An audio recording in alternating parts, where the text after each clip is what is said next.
It is a first in the world of beauty queens this summer. Newly crowned Miss New York, Claire Buffy, has taken on a platform that stirs controversy from Washington to California and every state in between.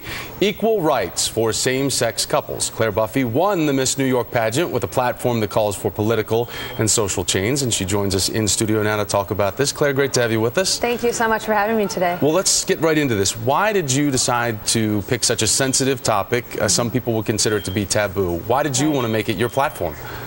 Well, first and foremost, my sister Sarah is a lesbian, and so I think it's my duty as a straight ally to stand up for her rights as a homosexual that should be equal with my rights as a heterosexual. Do you think this is going to hurt your chances, though, of racing for the crown of Miss America?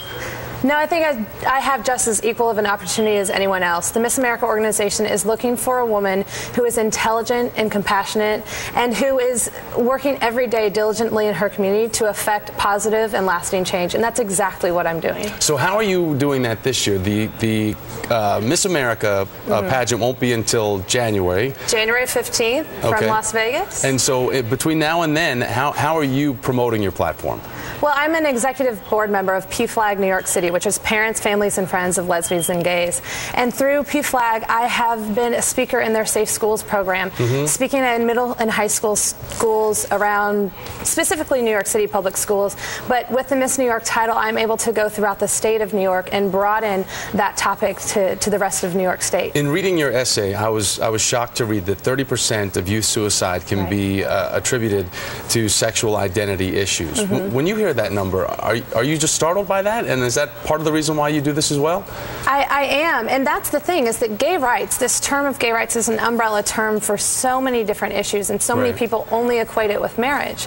But this is an issue that affects youth and teens and people who are sitting and staring at their laptop and looking at their Facebook and the bullying, the cyberbullying that's gone on, and to a point where they want to take their own lives. And that's something that we can't avoid talking about this subject anymore. We need to bring it to the forefront of conversations in American families. And we can't talk about this without talking about another competition with Miss USA and Carrie Prejean from California. Her title was taken away, but it was a completely different story. When you saw her story, did that make you pause for concern about your own platform? It did, but here's the thing. Everyone's entitled to their own opinion. And this is my opinion, and I think it's one that needs to be heard. So what I'm so happy about is that through the Miss America organization, I have an opportunity to speak about equality and respect, something that we all deserve as Americans. And I, through the Miss America organization, am able to have a loud voice on that topic. Well, Claire Buffy, Miss New York, we wish you the very best. Again, coming up January 15th, live on ABC from the Planet Hollywood in Las Vegas. Go Miss New York. We like you around here. Thank you. All right, thanks very much.